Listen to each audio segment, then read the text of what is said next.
like Part 2. Red Sun.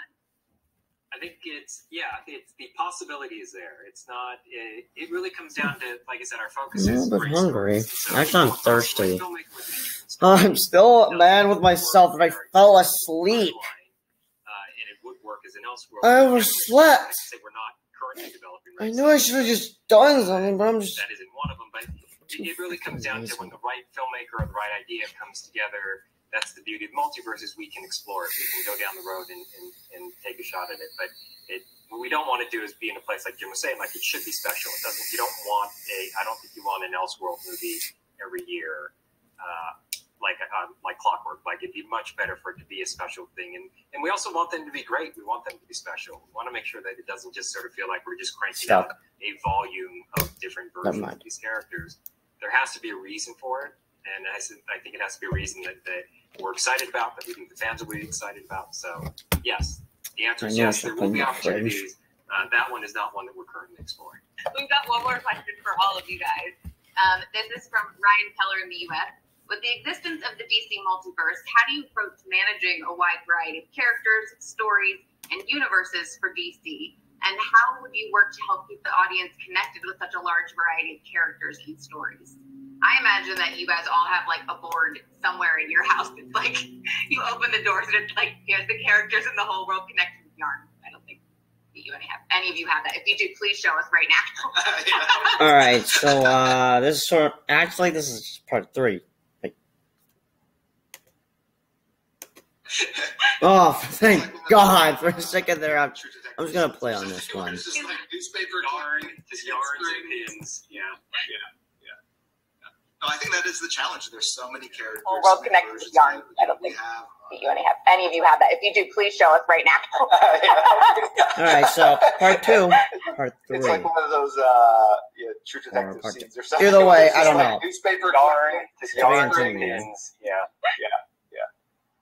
No, I think that is the challenge. There's so many characters, so many versions, but we have people through film, TV, within Berlanti's company. These are the assets we track and try to make sure that there aren't inconsistencies and that we are constantly communicating between ourselves so that we deliver something that's satisfying and maybe paints a bigger picture. And now that this has been established, this multiverse across all of the content, I think there's going to be a greater need for coordination to kind of deliver even cooler surprises going forward. But, I just want to really thank and applaud, Greg, for really laying the groundwork for all this, because they didn't have to do this. From what I hear from Mark Guggenheim, it's a crazy amount of work, and bringing all these people together to deliver something that could potentially be very confusing or complicated, and being able to tell a story that's kind of derived from the canon. It is an amazing thing, and the fact that they've been able to do it year in, year out with different kind of crossovers and big events has been a real blessing, I think, for the DC universe, and has kind of shown that it can be done. But we just need to be on top of the storylines and where the characters are and how they're used. But that's part of the job, and a lot of fun. There's a lot of fun involved as well, because we get to really explore really deeply into the DC catalog sometimes. When we were first pitching the idea of certain characters, there was a sense of like, okay, well, this was years ago, but like, we might use this character in the movie space, so maybe we won't then use the character there. And I would ultimately, I think it's in the, as we bring all of these characters into live action and to life, it's just so much more enriching and rewarding for everyone. To feel like, okay, the best idea. I should have drunk this morning. Keep me awake. The story is going to be what we're all really trying to serve. Yeah, I'm now going to be upset that I didn't got to wake up at 10 because I really wanted to wake up at 10. No, not wake up at 10. 9, so I can prepare myself. Let's explore that. And by the way, if they fall in love with the character on TV and we do something in the movies 3 years down the road, all the better. Like, it's just a greater awareness for the characters. And so for us, our board is much smaller because we have fewer things that we're working on. We have, within a movie, it's 120 pages and there's a handful of characters, whereas in TV, there's a bunch of other characters that pop up. So it's a little bit more straightforward for us. I think really Jim is the great sort of he's the center of everything. So he has to know everything that we're doing in features, everything that's happening in TV, and everything funnels to him. And I think that's great that we have this guy who sort of knows the world better than anybody, who can sort of look at it and kind of go and come up and say, wouldn't it be great if Ezra showed up with Meg Grant? You don't get that without Jim sort of being sort of at the center of all this. And so I think it's just a great collaborative team, and it's really just the beginning of what we're doing here. I think with just the stuff that we're working on now, and the idea of the multiverse, and really HBO Max being this other venue for us to really start to meet in the middle. I think if there was that sense that TV was TV and film was film, Max sort of becomes this place where we it's like it'll be our clubhouse. Well, everything will gather into that space, and we'll be able to explore different opportunities and cross back over. And I'm excited about the potential of all the things that we can do with DC in the multiverse. Awesome. Well, I want to say a huge thank you to the three of you guys for taking the time to chat with me. Oh, it's 11:40 here in the DC Fandom. This is such, we're talking about different platforms for things, and this is a whole new platform for introducing Flash. The DC multiverse as well. So thank you guys so much. Yeah, they're going to be introducing Flash. Thanks, Tiffany. That was amazing. Thank you so much. Joker, Aquaman, Batwoman, the Flash, Girl. Dang it! I didn't read all of them. Oh boy, guys, here we go. The future certainly looks bright for the DC multiverse. I'm still not sure what I will look like on Earth 26, but I can't wait to meet me there. Now, if you're a big DC fan like me, then I'm willing to bet that you cannot wait for the Flash feature film to electrify the big screen. The good news is that you don't have to wait that long, because we're going right now with the filmmakers and the Flash himself, Ezra Miller. Oh, here we go!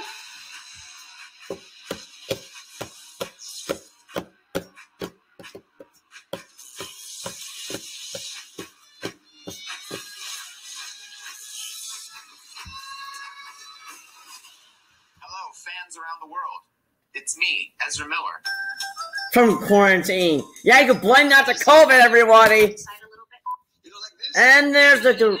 That's the director of it. I'm Christina Hodson, the screenwriter of The Flash. I haven't spoken to humans in a while, so I'm going to be rusty. I'm Barbara Muschietti, the producer of the Flash movie. I play Barry Allen, a.k.a. The Flash, in the upcoming Flash movie. And I love you, and I'm excited to be here digitally with you. Chapter 1. The man and his movie camera. At the bottom of Andy Muschietti's Wikipedia or IMDb page, you'll see that he actually has a PA credit on the 1996 Madonna movie Evita. Must ask you more about that, Andy. Telling the story of one of the greatest superheroes of the DC world is a challenge. The most important thing is that it gets to your heart. Growing up with Batman and Superman and Flash, there was an opportunity to reconnect with childhood experiences reading DC Comics. Flash fact, DC Comics actually stands for Detective Comics. Comics.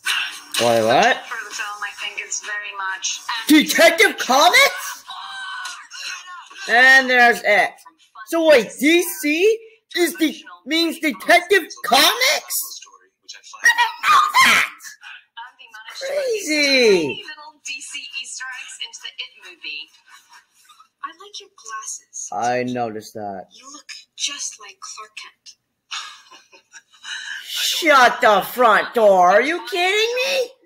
There was DC Easter eggs in the freaking It movie? In the Flash movie, he discovered time travel for real, went back in time, and went to put all these things in just to mess with us. Either way, well played, sir.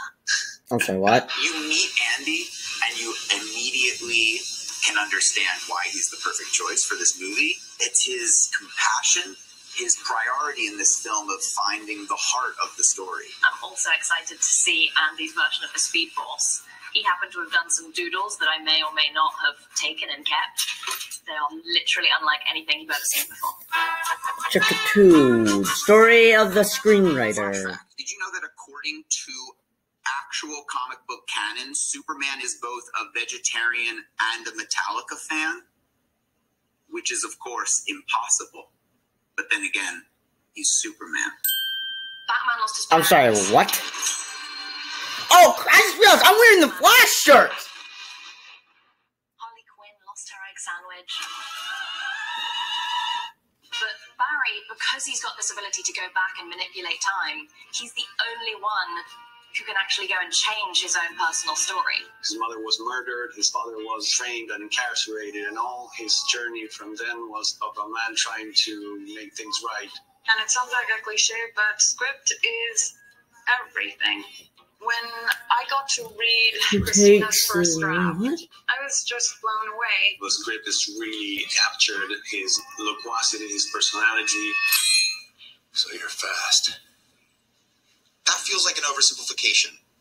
I fell in love with The Flash when I read Flashpoint. The combination of giant spectacle, action, and fun with this incredibly personal, intimate story of a boy just trying to save his mum. He's someone who has the power of changing the events of the past, but by doing so can deteriorate the very fabric of the space-time continuum. The juxtaposition between his vulnerability and his immense power is really what's exciting about superheroes to me.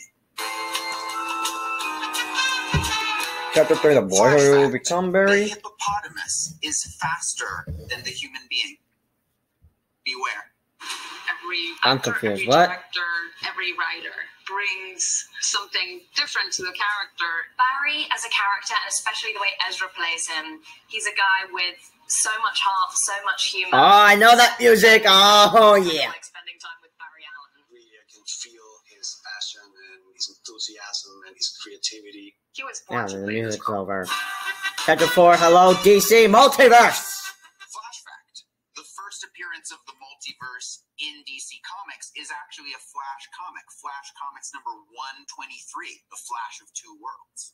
Time travel isn't simple. It's not always a straightforward case of go back and change one thing and another thing changes in the future. This film is immensely important because if you look around at the DC universe, obviously we have all of these Joker. Wow. That exist within their own bubble. So, like, the DC multiverse already existed back in the The same story. I'm Batman. I'm Batman. Sounds like a cool I'm guy. Batman. I'm Batman. I'm Batman. By opening that door that Flashpoint did in the comics, Yeah, all of these DC stories multiverse has been created before the MCU was created, sadly. Hello? This should be impossible now. It should be impossible now? You don't know about the... Oh my god, don't do this to me. I don't know about the what? I bet that's probably going to be seen in the Flash movie. I don't know. Barry's story. It blows our minds. The levels of possibility that exist within the context of this character in this story. I can't wait for all of us to be able to sit down in a theater and enjoy these movies. Yeah, in the theater, wearing masks. Theaters will be opening up, but we're going to need masks required. Chapter 5. So obviously I don't want to Sneak peek! too much of the movie. I want you to be surprised when you see it. There's something that I can show you. A little sneak peek. Oh my gosh. Nope, sorry. That's my fault. It was an accident. It's not my personal playlist. But it might, that might have been my fault. Back to you, Andy. What? So I'd like to share a couple of concept art drawings, and it's Barry Allen's new suit. New suit?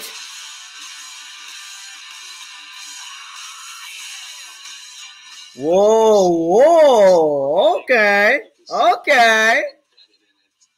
being built by his friend Bruce Wayne this time.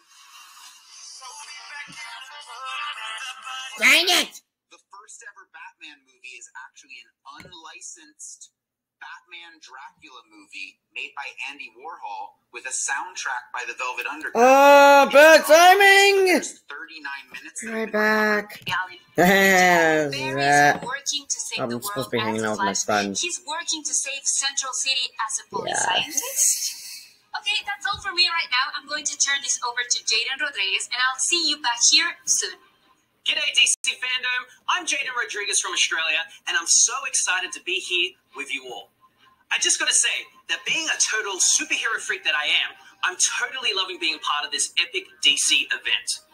And you can't talk about superheroes without talking about the man himself, Batman.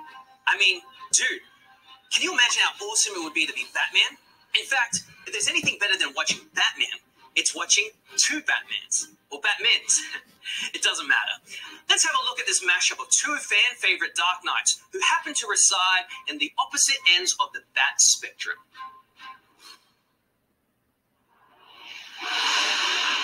Okay, so, Terry, this is top priority.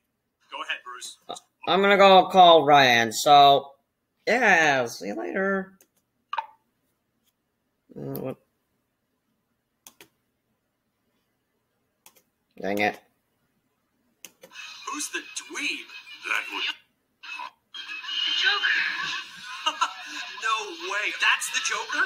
That's not the Joker. It's a Joker. I don't know, Bruce. Your friend with the Liberty Bell hair said the Joker. No matter which universe he's from, he's a vicious and deadly psychotic. He's throwing fish at you right now. What the heck is going on? This Joker could hop his thug recruitment game. Yeah, pick up a fish and start tossing already, slacker. Wait, is he stealing a fish? Oh, this has got to be the dumbest heist. The fish snapping of the century. Okay, well, I'm gonna call Ryan and, yeah, to be continued.